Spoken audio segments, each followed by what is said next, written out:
welcome into another edition of the 2025 MLB Draft Spotlight Show. I'm here with the spark plug. Every draft has to have one of them a table setter, a guy that sets the lineup on fire, Mr. Slater de Brun of Bend, Oregon. What's up, man? Slater, how you doing? What up, Joe? Thank you for having me on. I appreciate the spark plug label, and let's get it. Of course, man. Well, let's start from the top. Slater de Brun, tell me about yourself, man. Describe yourself on the field, some of your best tools, and then off the field. Slater de Brun, what are you doing on the weekends? Yeah. I'm new to baseball, so I have I think, an unmatched love for the game. I started playing in the spring before I turned 12, so very new. Played soccer up until, and so I play with the energy of somebody that just kind of found baseball. Try to play fast, obviously. Speed being my number one tool. Good defense, and then the hit tools developing.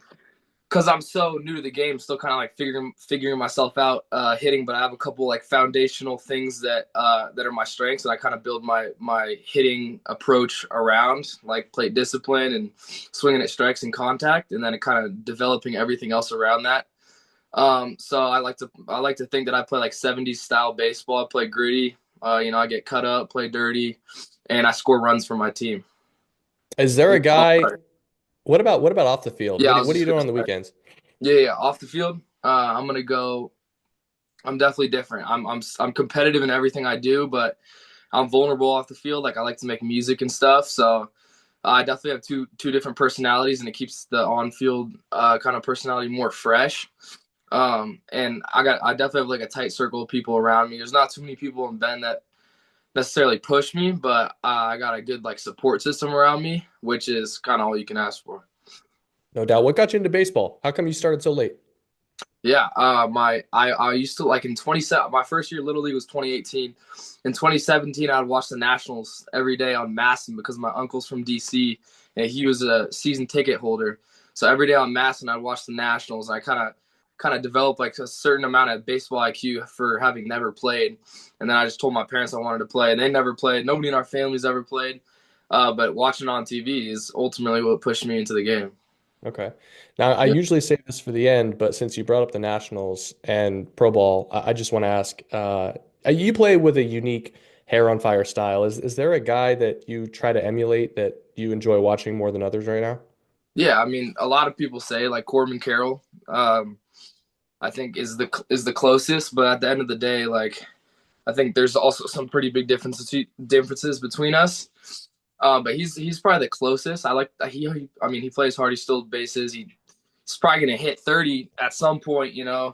High average, and even last year, like down year, like he's found a way to get it done, which is like the hardest thing to do. So, say Yeah. Corbin. Yeah, Yeah. pulling yourself out of that grind. One thing about Corbin Carroll's year that I think is interesting is he was in between swings all Yeah. year, right? Like he was trying to Yeah. make adjustments on the fly, which is impossible to do. You got to do it though. I'm curious with your swing. I think most scouts that watch you play ball, for better or for worse, I don't think it's a negative. You have a flatter bat path. You're not Yeah. someone that is looking to like naturally lift the baseball. Yeah. Um, is that something that's talked about a lot? Is it something that you take pride in? Like, talk to me about your swing. Yeah, that's something that I went in this off season trying to not fix, but fiddle with a little bit. And feedback from my advisor and kind of like the industry was that they want to see a little bit more loft in my swing so I can kind of tap into 15, 20 home run power in the big leagues. And so I believe I've done that so far. Not too many people have seen it yet because I haven't like posted a bunch of swings online or anything. But as far as attack angle goes on blast, I'm up like 5 degrees from before, so it's not like a big change, but it's enough where flush contact before was like low line drive, like 5 to 10 degrees, is now more like 10 to 20, and then I catch it out front for a home run. Because I got above average. This is according to Driveline, where I've spent a lot of time. I've got above average bat speed and exit velocity, so it's a matter of getting it in the right spot so I can do damage. Are you a data guy? Because it sounds like you like getting into the weeds. Yeah, I'm a data guy when I'm trying to make an adjustment. I'm a feel guy when I'm trying to see if the adjustment's working. So I think I have interesting balance of both. But Driveline is very data driven. So this off season, I've learned a lot about what the numbers mean. Now, with Driveline, did you spend your time up here in my neck of the woods, up in at the Seattle area, or did you buzz down to Yeah, Arizona? Where were you, man? yep, in Kent, and I'm gonna go next week again. Kind of do like a week on, week off sort of thing. Obviously, since I'm 7 hours away. And I was working with Johnny Reyna, who's one of the best baseball minds I've ever been around. He's gone to the Red Sox now. But Zach, talking hitting, he's gonna be my guy when I go up next week. So I'm interested to put together a bond with him and start connecting with him. Nice, man. I'll see you there. 8 minutes away from me, not 7 hours. Let's do it. Oh Let's yeah, do it. our Airbnb was 7 minutes away. There you go, man. There you Yeah. go. Let's talk about your summer. I don't know if anyone's ever told you these things, but 36 games, this is my sample. 36 games, 122 plate appearances. My man hit 423, 623, 690 with a 1313 OPS. But I think more than anything, like that baseball card is crazy. But more importantly, as you kind of pointed out, like a 14% chase rate, 90% contact rate inside the strike zone. I know that we don't want to get too deep into the weeds, man, but it just seems like you have a plan at the plate. And man, did it ever come to fruition this summer? Yeah, I mean, uh, my plan at the plate is was pretty specific, and it'll adjust based on level of pitching. Like at trials at USA, like I had to adjust a little bit, but based on like the main like circuit, like sample where it's all like kind of like upper 80s, low 90s, like kind of on average. I had a very locked in approach, and I was just seeing like the outside fastball very well. Like I just take the outside fastball, and I wouldn't chase like curveballs down, which is hard, and it's not so conscious. Like I was talking to my dad the other day. It's not like I'm really recognizing that pitch and spinning on it. It's like I've done it for so long in like BP with my dad and on machine that it's like cooked into my brain. So it's like subconscious takes. And like I was also talking with another one of my kind of like hitting guys here in Bend. Like a lot of guys like look for spin out of hand. I'm just like a very reactive hitter. Yes, like you said, obviously I have an approach of like, okay, right now, like lefty lefty, the only pitch I'll ever swing at lefty lefty first is a fastball inside, so I can kind of like controlled pull off the ball and hit a home run. And I did that a couple times during the summer, and I got that exact pitch, and it was the only pitch I was going to swing at. But like, so I have an approach, but subconscious takes are kind of what I base my game around. My subconscious idea of borders of a strike zone when I hit. And yeah, I don't try to hit. I try to get on base. Like, and oftentimes that that results in me swinging at a strike in the zone and taking a ball out of the zone. So that's kind of how I like to play. I see you wearing the USA insignia there. What did that mean to you? Oh, I mean, that was I didn't expect that to happen until I started playing the games in the trials, but it was the greatest baseball honor of my life. And then it extends beyond baseball because I'm representing my country and people I know that have served.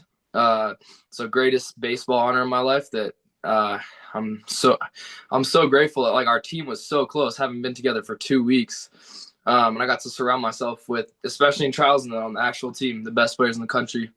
And it made all these little thoughts as a 12-year-old. I can't say when I was a little kid because I didn't really have dreams like that. But when I started playing baseball, like that was a dream come true.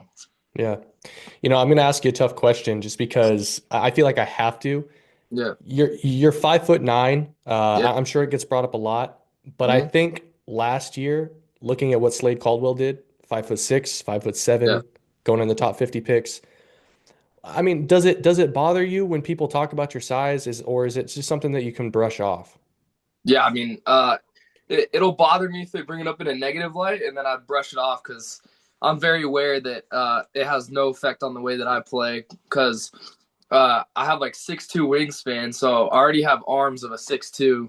So now if we're talking like levers wise, I have the levers of like 5'9" and 6'2", find the middle. That's like a 6 foot player. So now it doesn't matter in that sense. And then also, like I was saying before, bat speed, exit velocity wise, arm velocity, like I'm all where not the 5'9" version of me would be. So like I don't think I'm biased, obviously, right? Like but I don't think it matters as far as numbers go. And then shorter stat. The one good thing is it gives me theoretically a smaller strike zone. But yeah, I don't have like short levers. And I watched a Stephen Kwan video. He has short arms. He was saying he likes to have short levers when he hits, but I like my long levers because it gives me more bat speed. more leverage, you know?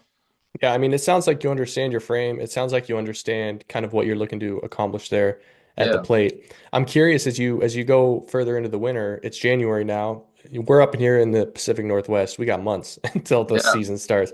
Yeah. What are you looking to accomplish here over the next 2.5 months before things get, rocking and rolling again? Yeah. I mean, 2.5 months, we're gonna start like our little winter high school action soon, like kind of throwing in the gym and stuff. So I want to start fostering some team chemistry. Last year we had amazing team chemistry. We started 3-11 and got to the semifinal and lost in the play of the plate. And we were not like talented in any way. Like we played such good baseball. Like we did the little things. So I want to do that again.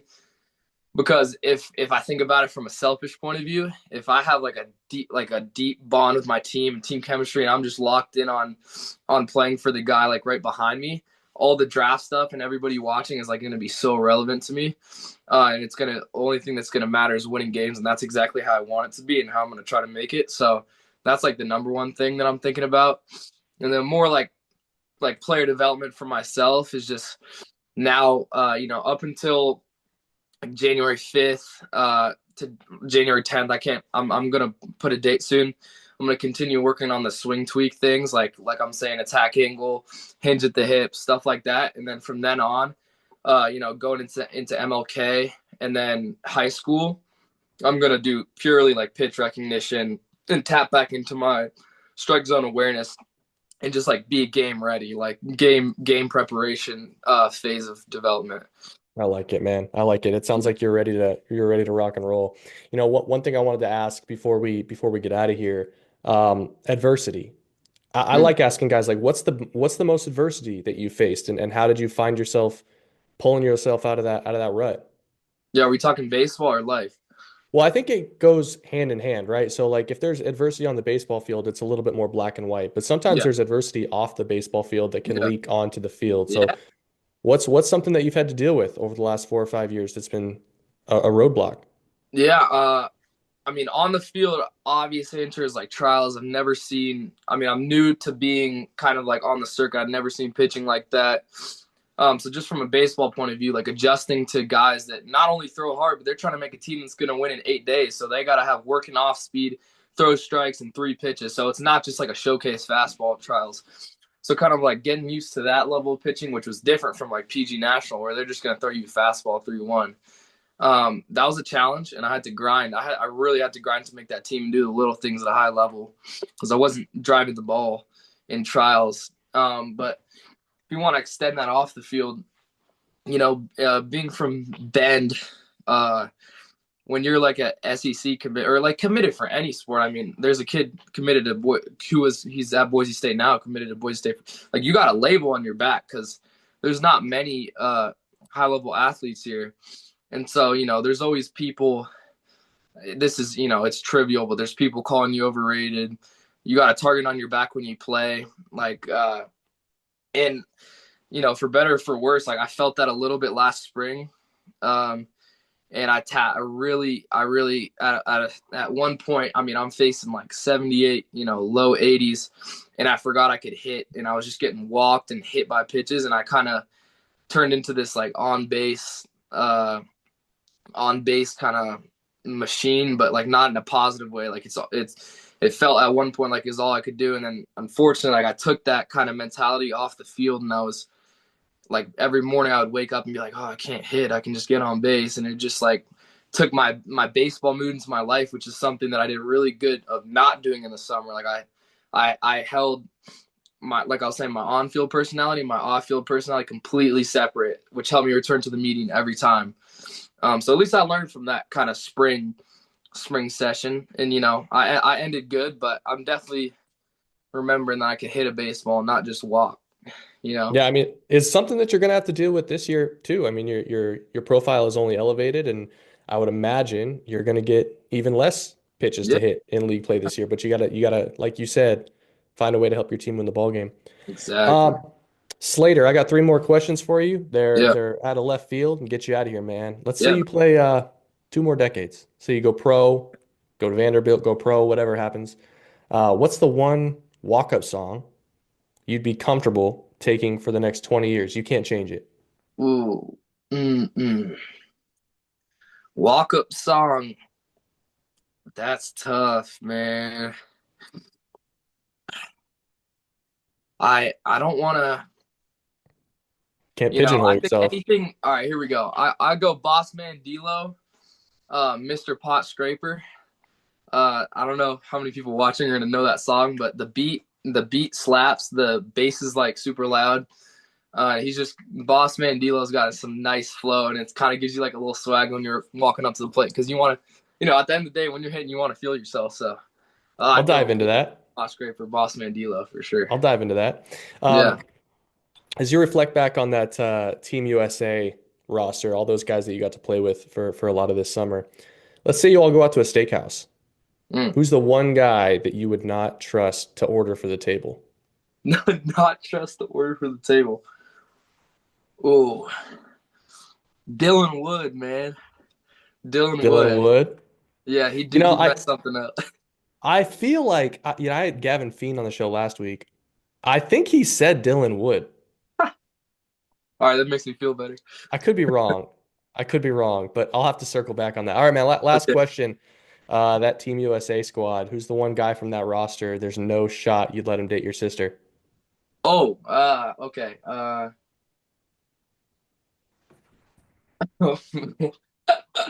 All those. Okay, let me preface this by saying all those guys are extremely respectful, and they're in the position they are right now for a reason. Yep. I'd go Austin Weiss. Okay. I'm not going to get into it too much, uh, but he's just all over the place. He's I don't know. There's a reason he's throws 97 from the left side with I don't know. Let's just say there's a reason 97 from the left side. I dig it. Well, hey, Yeah. listen, Slater de Brun, big fan of your game, Pacific Northwest. Stand up, represent. I will see you at Driveline next week. Yeah, let's do it, man. And hey, man, good luck in the spring, man. Go get it. Thank you. Yeah, I'm looking forward to it. And nothing like winning high school baseball. Winning in high school baseball is the best feeling out of anything. So